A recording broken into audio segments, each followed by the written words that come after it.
Hello friend, आपकी प्यार की एपिसोड नंबर 374 में आगे बढ़ने से पहले आप हमारे चैनल को सब्सक्राइब कर दें। यहाँ आप देख रहे थे कि सभी लोग गेम खेल रहे होते हैं, क्योंकि उस सहरे की बात होती है कि अगर जो गेम जीत जाएगा तो सहरा उसका होगा। तभी यहाँ पे श्रद्धा का बारी आता है और श्रद्धा भी अच्छा डांस करती है और सभी लोग कहते हैं कि वाह श्रद्धा, तुमने तो बहुत अच्छा डांस किया है। फिर वहीं सुमन का बारी आ जाता है और सुमन कहती है कि मुझे तो शाहरुख खान का एक्टिंग करना पड़ेगा, लेकिन मुझे तो आती नहीं है।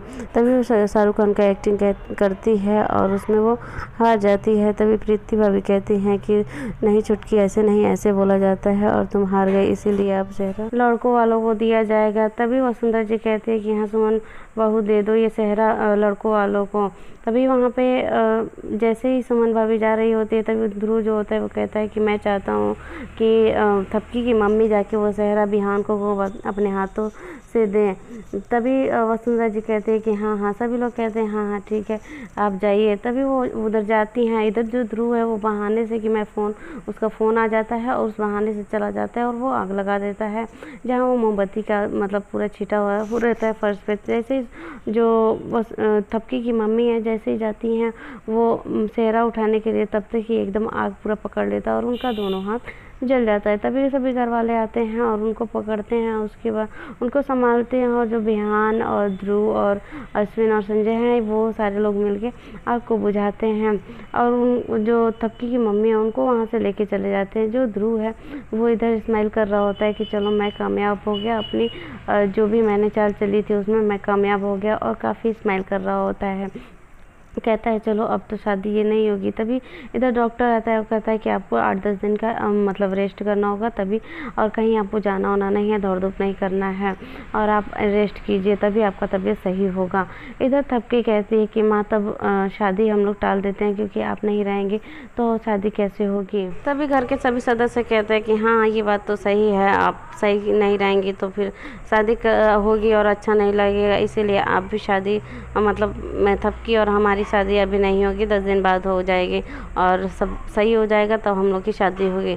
इधर जो ध्रुव होता है वही सोच रहा होता है कि चलो मेरी चली हुई चाल कामयाब हो गई। इधर वसुंधरा जी भी वही बात कहते हैं कि हाँ बहन जी आप आराम कीजिए और आप सही हो जाएंगे तो फिर मतलब थपकी और बिहान की शादी होगी। और इधर बाबूजी भी यही बात कहते हैं कि हाँ हाँ ठीक है अब शादी नहीं होगी, अब 10 दिन बाद होगी। इधर ध्रुव जो श्रद्धा होती है कहती है क्या चाल चल रहा है ध्रुव, ये तो मेरे से भी 10 कदम आगे निकला और शादी भी थपकी का मतलब टाल दिया। तभी इधर जो थपकी होती है जा रही होती है अपनी माँ को पानी देने के लिए, तभी उसका मतलब नज़र पड़ता है उस लाइटर पे और देखती है कि उसमें लाइटर में पेट्रोल नहीं है और देखती है कि फ़र्श पे पूरा पेट्रोल लगा हुआ है और जाके चारों ओर देखती है कि पेट्रोल लगा हुआ है। कहती है कि लग रहा है कि ये कोई जानबूझ के साजिश रचा था मेरी माँ को जलाने के लिए। तभी वहाँ ध्रुव आ जाता है और कहता है कि थपकी इतनी रात को यहाँ पे क्या कर रही हो, जाओ अपने रूम में।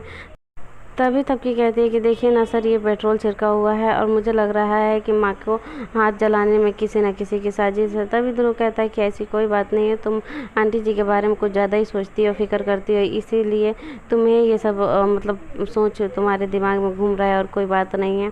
और तुम परेशान ना हो जाओ और चिल करो और जाओ अपने आराम करो, और शादी का माहौल है और ये सब चीज़ें ज़्यादा टेंशन ना लो, नहीं तो तुम्हारी भी तबीयत ख़राब हो जाएगी। तभी थपकी कहती है हाँ सर मुझे इतना स्ट्रेस नहीं लेना चाहिए, आप शायद सही कह रहे हैं, और थपकी वहाँ से चली जाती है। श्रद्धा अपने रूम में होती है, वहीं ध्रुव आ जाता है। तभी ध्रुव को देखते ही जो श्रद्धा है वो थपकी की तरह बोलने लगती है, यानी कि रुक रुक के बोलने लगती है।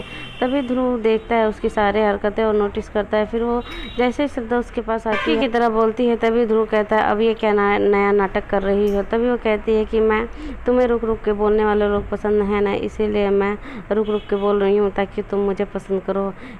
इधर वसुंधरा जी आती हैं पूजा की थाली लेकर थपकी को देने के लिए। तभी वो जैसे ही थपकी को देखती हैं तो चौंक जाती हैं और थपकी का मेकअप काफ़ी उभरा हुआ रहता है और वो रो रही होती है। तभी वसुंधरा जी देख के उसे चौंकती हैं और कहती हैं कि ये क्या हुआ तुम्हारे साथ, और उनके हाथ से वो थाली छूट जाता है और गिर जाता है। फिर जो थपकी होती है बस रोती रहती है लेकिन कुछ बोलती नहीं है। तभी वसुंधरा जी की आँख खुल जाती है और वो सारी चीज़ें ये सब सपना देख रही होती है। तभी वो नीचे भागते हुए आती हैं और थपकी को आती हैं और गले लगाती है, कहती है बेटा तुम ठीक तो हो। तभी थपकी कहती है कि क्या हुआ माँ, क्यों आप इतने परेशान हैं। तभी वो कहती है कि मैं बहुत बुरा सपना देखी थी और पता नहीं क्या होने वाला है और मैं ही घबरा गई थी कि तुम्हें कुछ हो तो नहीं गया। तभी वो कहती है नहीं माँ, मैं ठीक हूँ और मैं तो आई थी माँ के लिए पानी ले जाने के लिए।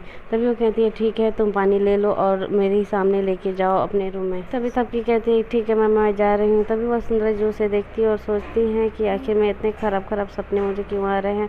फिर जो थपकी होती है वहाँ से पानी लेके चली जाती है। इधर बिहान अपना बाइक ठीक कर रहा होता है। तभी वहाँ 2 लोग आते हैं जो कि बिहान मतलब बाबूजी के कुछ किराए के रूम रहते हैं, वही वो लोग रेंट में रह रहे होते हैं और वो बात करते हैं कि इस बार खूब बढ़िया से हर बार की तरह उन्हें चूतिया बनाया जाएगा और कहा जाएगा कि इस बार भी हम लोग की कमाई नहीं हुई, हमारी मतलब माफ़ कर दे वो मतलब पैसे। तभी वो अंदर आ जाते हैं और बाबूजी से पैर पकड़ लेते हैं और कहते हैं कि बाबूजी प्लीज़ माफ़ कर दीजिए क्योंकि इस बार कमाई नहीं हुई है और फसल सारी सूख गई थी। तभी बाबूजी कहते हैं कि तुमको लोग का 3 साल से यही हाल है, चलो ठीक है अगले साल से मैं माफ़ नहीं करूँगा। तभी यहाँ वो दोनों क्या करते हैं, कहते हैं बाबूजी शुक्रिया और जाने लगते हैं। तभी वहाँ बिहान आ जाता है और कहता है कि अच्छा तुम लोग का फसल सूख गया, मैं तुम लोग को बताता हूँ अच्छे तरीके से। तभी बिहान उन दोनों को चटा मारने लगता है और कहता है कि तुम लोग झूठ बोलते हो बाबूजी से और हर बार झूठ बोलते हो और कहते हो कि ये ना वो, और मेरे बाबूजी के बारे में तुम लोग क्या बोल रहे थे, कितनी बुराई कर रहे थे,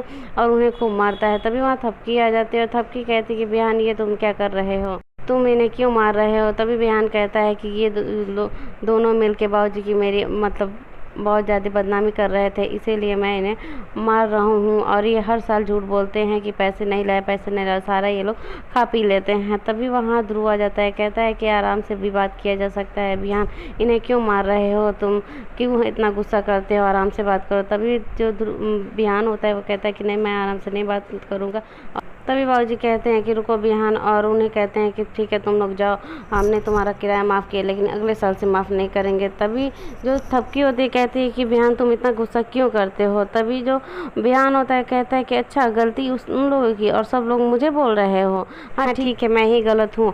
और वो गुस्सा करके बिहान वहाँ से चला जाता है और जो थपकी होती है कहती है कि बिहान रुको, लेकिन बिहान रुकता नहीं है और वहाँ से चला जाता है। इधर ध्रुव को एक मौका और मिल जाता है बिहान की बुराई करने के लिए और कहता है कि पता नहीं इसका कब गुस्सा शांत होगा और ये मतलब कैसे कब समझदारी से काम लेगा। तभी थपकी वहाँ पे एक मतलब रोते हुए वहाँ से चली जाती है और अपने रूम में मतलब चली जाती है। इधर ये दोनों शराब पी रहे होते हैं और जश्न मना रहे होते हैं कि चलो इस बार भी हम लोग अपनी मतलब जो किराया है वो माफ़ करवा लिया। तभी वहाँ ध्रुव जो है बिहान के रूप में आ जाता है, मतलब बिहान का ड्रेस पहन के आ जाता है और उन लोग की बहुत पिटाई करता है, जो कि वो लोग समझते हैं कि बिहान है लेकिन बिहान नहीं रहता है बल्कि ध्रुव रहता है। और ध्रुव यहीं एपिसोड ख़त्म हो जाता है। आगे देखने के लिए आप हमारे चैनल को सब्सक्राइब कर दें, लाइक करें, शेयर करें, कमेंट करें ताकि अगला वीडियो आपको मिल सके।